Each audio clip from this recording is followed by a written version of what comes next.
BSc প্রকৌশলীদের প্রতি বৈষম্য নিরসনের ৩ দফা দাবিতে বিক্ষোভ মিছিল ও সমাবেশ করেছেন প্রকৌশল অধিকার আন্দোলন। শুক্রবার বেলা ১১টার দিকে বুয়েট থেকে বিক্ষোভ মিছিল নিয়ে পলাশী হয়ে রাজু ভাস্কর্যে এসে সংক্ষিপ্ত সমাবেশ করেন আন্দোলনকারী শিক্ষার্থীরা এ সময় জানান, বৈষম্য বিরোধী আন্দোলনের পর বাংলাদেশে কোনো কোটা থাকতে পারে না, কিন্তু ডিপ্লোমা ডিগ্রিধারীদের জন্য ৩৩% কোটা রাখা হয়েছে, যা অবশ্যই বাতিল করতে হবে। এই বৈষম্য দূর করা গেলে প্রকৌশলী পেশায় মেধাভিত্তিক নিয়োগ ও পদোন্নতি নিশ্চিত হবে বলেও জানান তারা। দ্রুত সময়ে ৩ দফা দাবি সরকার পূরণ না করলে কঠোর আন্দোলনের হুঁশিয়ারি দেন প্রকৌশল শিক্ষার্থীরা।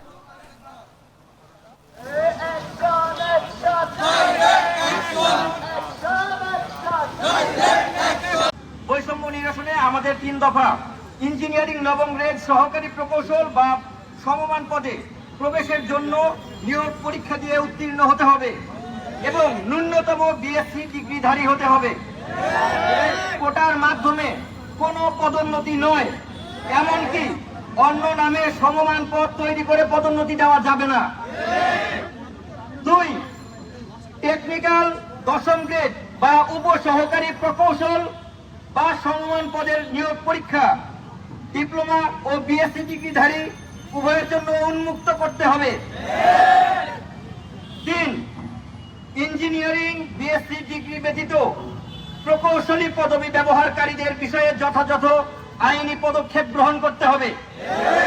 নন অ্যাক্রেডিটেড বিএসসি ইঞ্জিনিয়ারিং কোর্সগুলোর জন্য তাদেরকে যথাযথ প্রক্রিয়া অনুসরণ করে বাংলাদেশের IBBIT অ্যাক্রিডিটেশনের আওতায় আনতে হবে।